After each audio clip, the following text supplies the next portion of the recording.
रात बहुत जोरदार बारिश हुई। सब कुछ धुला धुला सा दिख पड़ रहा है। तेज हवा से पेड़ पौधे लयबद्ध होकर नृत्य सा कर रहे हैं। चारों तरफ हरियाली ही हरियाली दिखाई पड़ रही है। ऐसे में नीमा हल्की हल्की फुहारों को अपनी अंजुली में भरकर अपने चेहरे पर छींटे मार खुश हो रही थी। नीमा, जी पिताजी, चाय के लिए तुम्हारी माँ आवाज़ दे रही है बेटा। जी जाती हूँ, कहकर नीमा अंदर भाग गई। आज बहुत बेचैन थी वो। इस साल उसने मेडिकल एंट्रेंस एग्ज़ाम दिया था। शुरू से मेधावी छात्रा रही डॉक्टर बनने का सपना लिए एक के बाद एक सफलता के पायदान चढ़ते चढ़ते 12वीं की परीक्षा में भी 98% नंबर से पास हुई। पिता खेती किसानी वाले जरूर थे, पर उच्च शिक्षा के पक्षधर थे। बेटा बेटी में अंतर न करते हुए अपने बच्चों के सपनों को पूरा करने हेतु तत्पर थे। परीक्षा परिणाम आ गया। नीमा का दाखिला शहर के सरकारी मेडिकल कॉलेज में हो गया। उसकी तो खुशी का ठिकाना नहीं। खुशी की अधिकता से दीवानी सी हुई जाती थी। बरसों का देखा सपना आज शुरू होने के कगार पर था। माता पिता भाई सब बहुत खुश। उन्हें नीमा की योग्यता पर पूरा भरोसा था। गांव वाले आ आकर बधाइयां देते जा रहे थे। पूरा परिवार मंदिर जाकर प्रभु के दर्शन कराया। उसके बाद सारे गांव को मिठाई भी बंटवा दी गई। नियत तिथि पर उसका दाखिला करा दिया गया। ढेर सारी नसीहतों के साथ उसे शहर भेजा गया। कन्या छात्रावास में कमरा भी मिल गया। माँ ने साथ लड्डू, चूड़ा, मठरी और भी न जाने क्या क्या बांध दिए। आंखों में आंसू भरते जा रही थी, जिन्हें पल्लू से पहुंचती जा रही थी। पहली बार बेटी आंखों से दूर जो हो रही थी, बार बार दिल भरा रहा था। नीमा को छोड़कर जाने का समय आया। माता पिता भाई सभी ने अपनी अपनी तरह समझाइश दी और वापस गांव निकल गए। शाम तक नीमा हॉस्टल पहुंच गई। उसने अपना कमरा देखा। सभी सुविधाएं थी। वो बुक्स जमा ही रही थी कि एक लड़की ने सामान सहित प्रवेश किया। नीमा समझ गई ये भी उसकी रूम पार्टनर है। उसने झिझकते हुए नाम पूछा तो पता चला वो शीतल है, एक डॉक्टर की बेटी। नीमा ने यथासंभव शीतल को सामान जमवाने में मदद की, लेकिन शीतल का उसके प्रति नजरिया हंसी उड़ाने जैसा था, क्योंकि नीमा उसकी तरह आधुनिक और एडवांस नहीं दिख रही थी।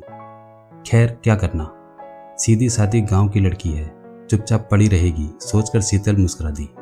पढ़ाई की शुरुआत हुई, परिचय हुआ।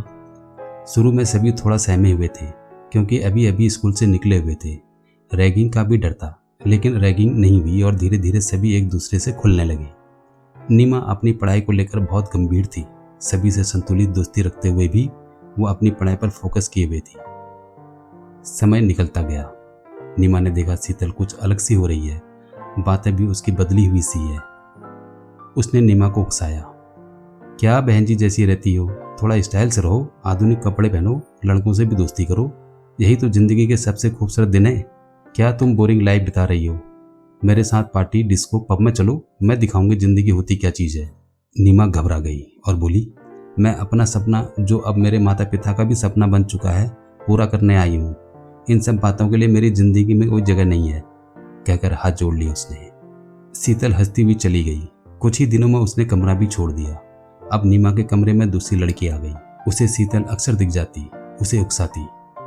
उसके साथ वाले लड़के नीमा को गंदी निगाहों से निगल जाने वाली नजरों से देखते रहते, शायद अपना शिकार बनाने की चाहत रखते हो मन में। नीमा को अन्य साथियों से पता चला कि शीतल अब लिव इन रिलेशनशिप में रह रही है। उसके साथ कुछ लड़कियां, कुछ लड़के भी हैं। पैसे की कोई कमी नहीं। माता पिता अपने अपने में व्यस्त। समय कहाँ जो देखें, बच्चे किस गर्त में गिरती जा रही है। नीमा समझ ना पाती कैसे शीतल को उस गंदगी से बाहर निकाले। वो तो कुछ सुनने समझने को ही तैयार नहीं। सुना था शराब सिगरेट सब पीने लगी थी। एक मेधावी छात्रा को बर्बाद होते देखना बहुत दुखद था उसके लिए। आखिरकार एक दिन शीतल को उसने कैंटीन में पकड़ लिया और कॉर्नर के टेबल पर ले आई। शीतल, क्या सुन रही हूँ मैं तुम्हारे लिए? वो खिलखिलाकर हंस दी। क्या सुना बताओ? नीमा बोली, तुम लड़कों के साथ एक रूम शेयर करती हो, शराब सिगरेट पीती हो, क्या कर रही हो पायल? कहीं तुम प्रेग्नेंट होगी तो? अभी तो हमारी पढ़ाई भी खत्म नहीं हुई है। क्या वो शादी करेगा जिसके साथ तुम शादी से पहले ही रिश्ता बना चुकी हो? शीतल ने मजाक उड़ाने वाले ढंग से उसे देखा और बोली, शादी? कैसी शादी? किससे शादी? किस दुनिया में हो तुम मैडम? यहाँ सिर्फ मौज मस्ती और जिंदगी जी रहे हम, यहाँ शादी बीच में कहाँ से आ गई? बोलकर वो अपने दोस्तों के पास चली गई। नीमा समझ गई कुछ भी कहना और समझाना बेकार है।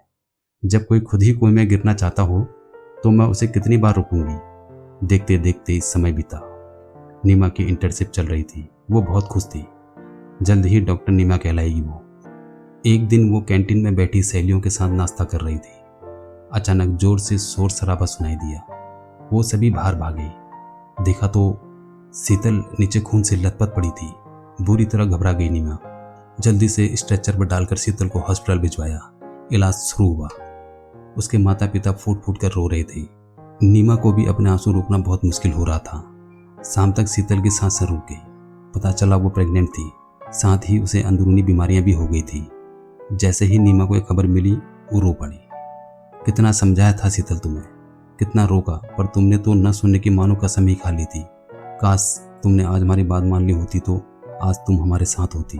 थोड़ी सी आज़ादी मिलते ही बच्चे सारी बंदिशें भूलकर निरंकुश जीवन जीना चाहते हैं। अति का अंत बुरा ही होता है।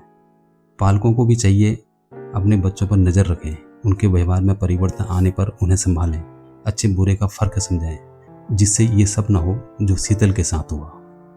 तो दोस्तों, आप लोगों को ये कहानी कैसी लगी? कृपया अपने विचार कमेंट्स के माध्यम से ज़रूर बताएं। धन्यवाद।